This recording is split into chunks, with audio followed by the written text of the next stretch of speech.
ये कहानी है दो भाइयों की। एक बड़ा भाई और एक छोटा भाई, जो दोनों स्वभाव से बिल्कुल विपरीत थे। बड़ा भाई मानता था कि लोगों की मदद करनी चाहिए, सेवा भाव रखना चाहिए, सबसे अच्छे से पेश आना चाहिए, जब जब मौका मिले दान देना चाहिए। छोटा भाई मानता था कि जीवन एक ही बार मिलता है, इसलिए उसे खुलकर जीना चाहिए। जो भी मन में हो वह करना चाहिए, नशा हो, डांस बार जाना हो या और कुछ भी, जिससे खुशी मिले वे हर काम करना चाहिए। दोनों भाई अपनी अपनी मान्यताओं के हिसाब से अपना जीवन व्यतीत कर रहे थे। बड़ा भाई जो भी कमाता उसमें बड़ी मुश्किल से गुजारा कर पाता था, क्योंकि वह जब भी मौका मिलता दूसरों की मदद करता था।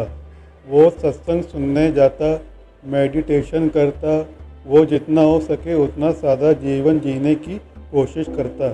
छोटा भाई गलत रास्ते और गलत तरीके से ज़्यादा धन कमाता और अपनी हर इच्छा पूरी करता। दारू सिगरेट पीता, नाचने वालियों के पास जाता, जितना संभव हो उतना ऐश करता। बड़ा भाई अक्सर अपने भाई को समझाने की कोशिश करता कि वे अपने जीने का तरीका बदल दे। वो जो कुछ कर रहा है वह अच्छे कर्म नहीं है। लेकिन छोटा भाई उसकी एक न सुनता और उल्टा बड़े भाई को ही अपना जीने का तरीका बदलने के लिए कहता। वे दोनों ही एक दूसरे की बात माने बिना अपने अपने तरीके से ज़िंदगी जीते रहे। एक दिन बड़े भाई को घर लौटते वक्त रास्ते में चप्पल में कील घुस गई, जो चप्पल को चीरते हुए उसके पैर में घुस गई। उसे बड़ा दर्द हुआ। दर्द इतना ज़्यादा था कि वह ठीक से चल भी नहीं पा रहा था, लेकिन फिर भी जैसे तैसे लंगड़ाते दर्द सहन करते अपने घर तक पहुंच गया। घर पहुंचने के बाद उससे बिल्कुल भी खड़ा हुआ नहीं जा रहा था। उसे बहुत प्यास लग रही थी, लेकिन दर्द इतना ज़्यादा था कि वह पानी का गिलास लेने तक की हिम्मत नहीं जुटा पा रहा था।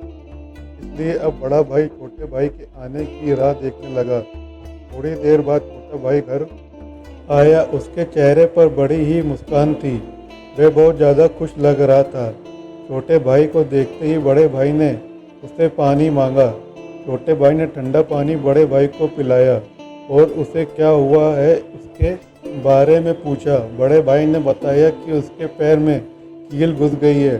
छोटा भाई बड़े भाई से बोला, देखिए आप अपना सादा और सच्चाई भरा जीवन जीते हैं, बदले में आपको क्या मिला, और ये देखिए मैं कितना खुलकर जीवन जीता हूँ, इसलिए आज मुझे रास्ते में ये हीरे का हार मिला।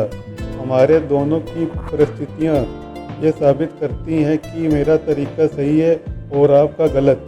बड़ा भाई बड़ा परेशान था, फिर भी वह छोटे भाई को समझाने लगा कि नहीं, उसी का तरीका सही है।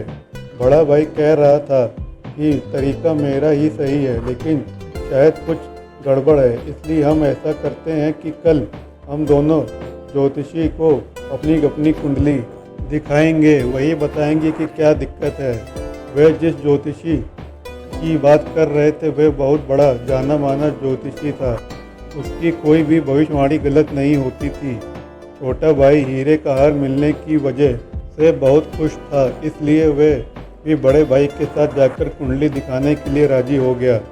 अगले सुबह दोनों भाई अपनी अपनी कुंडली लेकर उस ज्योतिषी के पास पहुंच गए। बड़े भाई ने अपनी कुंडली ज्योतिषी को दिखाई। उस कुंडली को देखते ही ज्योतिषी बोला, बाप रे बाप, किस अभागे की ये कुंडली है, ये तो अब तक मर गया होगा। बड़ा भाई कुछ नहीं बोला और फिर छोटे भाई की कुंडली ज्योतिषी को पढ़ने के लिए दी गई। उसकी कुंडली देखते ही ज्योतिषी खुशी से बोल पड़ा, ये बहुत अच्छी कुंडली है, इसमें तो राजयोग लिखा है, ये जरूर अब तक मंत्री बन गया होगा।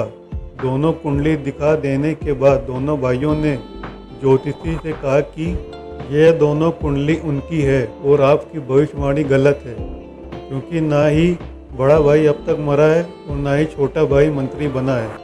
ज्योतिषी ने दोनों से कहा कि मैं कुंडली पढ़ने में गलत हो ही नहीं सकता। हाँ, अगर तुम्हारे कर्म कुछ ऐसे हों तो तुम्हारी कुंडली में लिखा बदल जरूर सकता है। ज्योतिषी ने पहले बड़े भाई से और बाद में छोटे भाई से उनके जीवन जीने का तरीका और वे कैसे कर्म करते हैं उसके बारे में विगत से जाना।